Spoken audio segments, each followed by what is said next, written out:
Hello and good morning. Welcome to a brand new day in this podcast. If you tune in, you will hear us talk about interesting topics each week.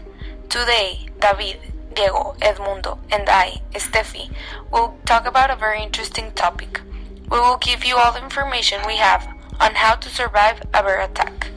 We chose this topic because it's something that's not talked about on the daily, and it's never bad for someone to know how to defend themselves when danger approaches.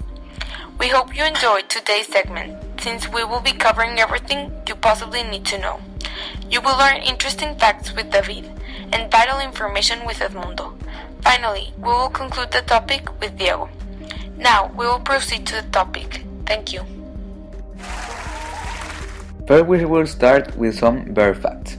Bear attacks happen fairly frequently, probably because they can look cuddly and many people associate bears with teddies, and don't give these powerful, deadly predators enough respect. First, the black bear. At close, these smaller relatives of the brown animals. These creatures rarely attack humans, but they will do it if they are starving. Because they are relatively small, extreme aggression is the best tactic with this animal. If you play dead with these black bears, it will not work. Let's go with some attack facts. In British Columbia, Canada, there are around 7 attacks a year on average, with about 1 fatality every 2 years. Grizzlies account for half of this despite there being 10 times as many black bears. One type of a paw can disembowel or decapitate a man. There are 2 kinds of attacks. The first one of defense, where you surprise or upset the animal, perhaps a mother with cubs. In this case, it will show anger, but simply wants to remove as a threat, not to kill you. The second one is hunger, where the creature sees you as a meat and 2 legs. It may stalk you and will not display anger symptoms, but its intent is deadly. Well, I will give you some recommendations to survive a bear attack. The first recommendation, you need to know the bears you may find in the place you are. What do they eat, their major weight, and some other characteristics. The second recommendation is to be alert all the time. The best way to handle a bear encounter is never to have one. The last thing you want to do is startle a bear. Here are 5 ways to avoid doing so. Leave your damn earbuds in the car and be alert to every sound and movement. Make noise. Unfortunately, hiking quietly endangers you. Call out and clap your hands frequently. Sing loudly. Beware of blind corners and loud streams where a bear may not see or hear you. Hike in groups of at least 3 people. And carry bear spray. Repeat, carry bear spray. Yeah, congratulations. You just fought one of the most dangerous members of the animal kingdom. You not only fought a bear, but you won. You probably already made it to the local newspaper, or you're now missing a leg or an arm. Well, you name it. What about next time, try to fight 2 bears at once? I don't know. And remember, fighting is never the solution. Fighting a bear is never a good idea in the first place, so just suppose getting yourself killed. Be safe.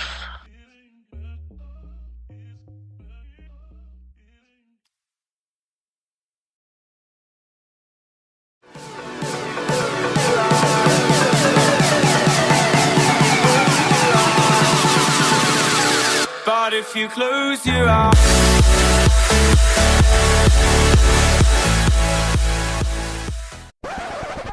Hello, welcome to the DAC podcast.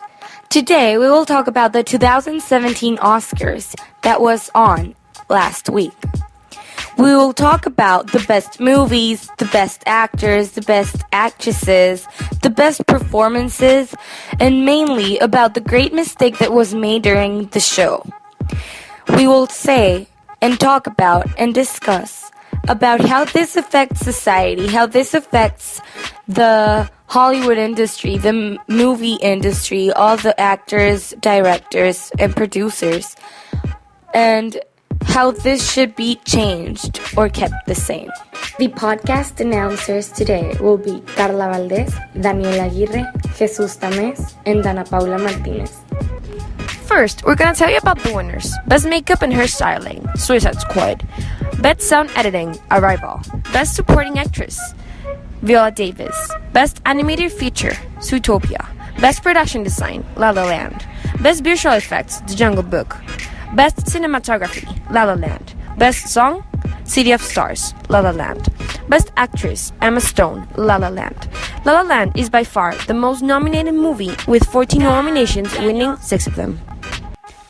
Among the several categories, the top and eagerly expected one is the Best Movie Award. And this year, something went really and dramatically wrong.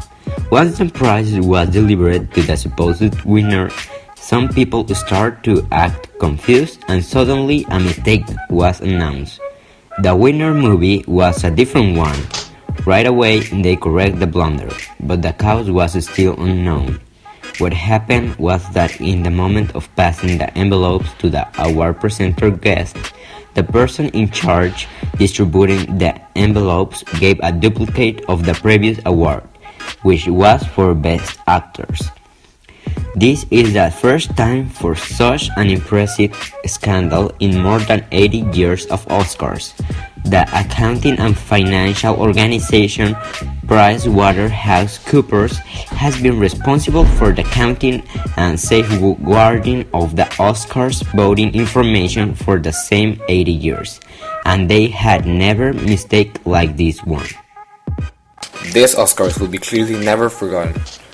There's still a theory though about these awards, which was that all of it was supposedly planned. Why? For the Oscars themselves. This year would be one to remember. Maybe this was their intention. For the audience to remember this year forever.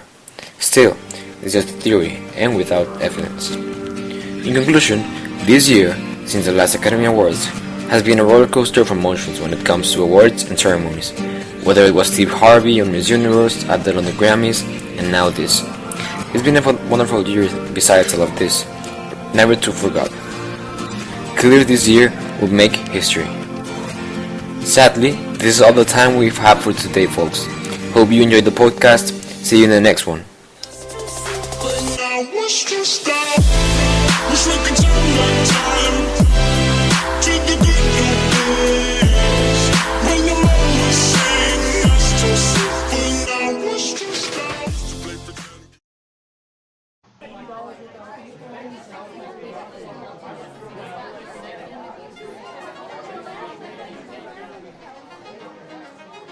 Hello and welcome to the podcast Sing Along Music That Will Never Grow Old. With you tonight we have Alejandro Treviño, Fernando Argüelles, Pablo Escobar and myself, Juan Gerardo Morales.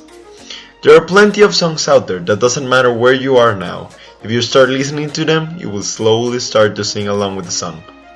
They are normally really old songs, like songs from the 60s, 70s and 80s, and we need to admit, even if they are old, we will still love them no matter what, and normally wouldn't get tired of them. Why do we still hear and love old songs from our father's youth? Well, we believe that there are 5 possible reasons why this happens. First of all, parenting. Today's young people music taste was really influenced by the involvement of the parents in the developing of the child, involving that the parents play their music to their kids and happily talk to them about the songs. The 60s, 70s and 80s are culturally rich. This era was rich in musical culture. It is an era known as the social and cultural development. They look back now as this era was a positive change in the good times. The 60s and 70s musicians were really talented. The people emphasized the quality of the music of the era, and this was because most of the rock and rollers wrote their own songs and played their own instruments. Baby boomers control the media world. Almost everything right now is controlled by people who lived in the era of this music. So if they include these songs in movies, TV shows or commercials, we are definitely going to be humbling these songs just after hearing them. Selectively in what is being played. This music had already been filtered through the years and only the most popular songs of the era are getting replayed right now. But newer music hasn't been filtered yet. So if we compare the music to an already filtered classic, the aftermatch is going to be pretty obvious.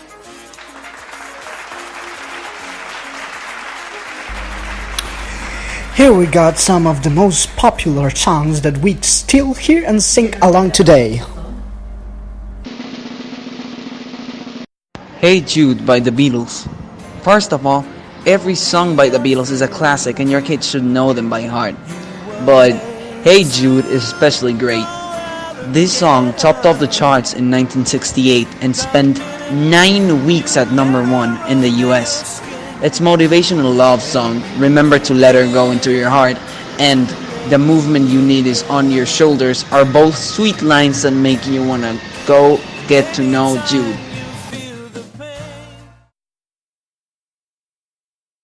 Bohemian Rhapsody by Queen. This song is kind of creepy, very strange, but definitely incredible. It starts off slow but builds incredibly. It's also a very elaborate song that doesn't even have a chorus. Probably Queen's most famous song, partially for its original music video as well as its feature in Wayne's World. It topped the charts at number 1 both in 1976 and again in 1991. Kung Fu Fighting by Carl Douglas. This single sold more than 11 million copies worldwide and won a Grammy in '74. The Asian style riff in the song is what makes it interesting, but the fact that it's about Kung Fu fighting and acting that out while you sing is what makes the song really fun. That's the way Casey and the Sunshine Band, topping charts in 9 different countries. The song grabbed the attention of many for its sexual content, most clearly found in the chorus. That's the way, I like it, It's an easy song to sing along to. It's got a little bit of disco and a little bit of Motown in it. This song is so much fun to dance to, or groove to rather, sorry. And that will be it for this podcast. We hope you enjoyed and learned a little bit more about why you are such a fan of old music. We hope you have a good day and remember to sing us next time.